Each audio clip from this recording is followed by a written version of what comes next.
Pour un pour quelqu'un qui a été traité de complotiste, c'est, ce qui est en train de se passer avec le coco, ce qui est en train de se passer avec Zelensky, ce qui est en train de se passer, ce qui est en train de se passer de manière générale, j'ai envie de dire.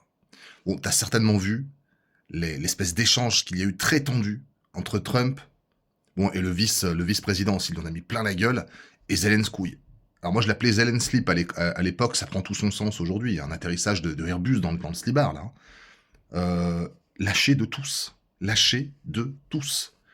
Pour ceux qui sortaient le drapeau ukrainien, alors moi j'ai rien contre le peuple ukrainien, évidemment. Par contre, Zelensky, si tu pouvais rendre le pognon, pour être sympa, le mec, il veut encore la guerre. Trump, il lui a dit, écoute, je vais t'expliquer, mon petit, écoute, je sais pas si t'as vu cet échange, il est quand même lunaire. À un moment donné, il le pousse même. Oh, oh, oh, oh, doucement.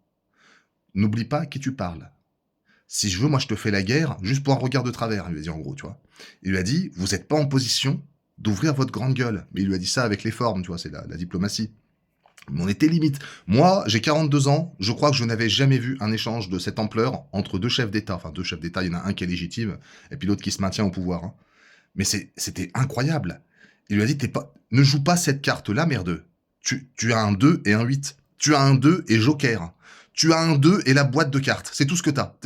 Détends-toi, l'ami. Détends-toi. Et à un moment donné, Zelensky, il a voulu faire une petite montée de testo. Trump, oh, oh, oh, oh. Parle correctement. Tu parles correctement, lui a dit. Wow, c'était gênant. Je vous jure, moi, les amis, pour la période qu'on a connue, tu sais, à l'époque où on était traité de complotiste pour un oui, pour un non, merde, les complotistes ont raison, en fait. Donc là, ce qui est en train de se passer, c'est que nous, l'Union Européenne, nous qui faisons partie de l'Union Européenne, on va devoir payer encore. Tu vois, on va devoir rince encore pour reconstruire l'Ukraine. Trump, il dit non seulement vous allez nous rembourser la caillasse, vous vous démerdez, sinon on va trouver d'autres solutions. Et là, il est en train de lui forcer un petit peu la main pour, on va aller récupérer, tu sais, les métaux précieux, tout le bordel chez toi là. On va se rembourser nous-mêmes en fait. C'est-à-dire que braquage quoi, braquage à l'italienne, sauf que là c'est à l'américaine. Et nous on rince, on rince. Et Macron, alors c'est pareil, hein, Macron qui a rencontré Trump. Trump lui a dit, alors, je vais t'expliquer comment ça va se passer. Macron lui a dit, non, non, t'as pas compris. Je vais t'expliquer comment ça va se passer. Voilà. Et point. Il n'y a pas d'échange entre nous. Tu comprends? On peut faire semblant de se serrer la paluche, on est copains, comment va ta jolie femme? Mais stop. Il est en train de faire un ménage. Pour ceux qui disent Trump, il va rien faire.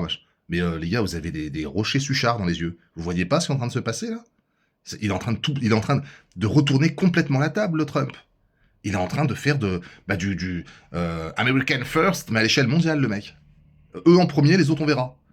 C'est quand qu'on en a un comme ça en France?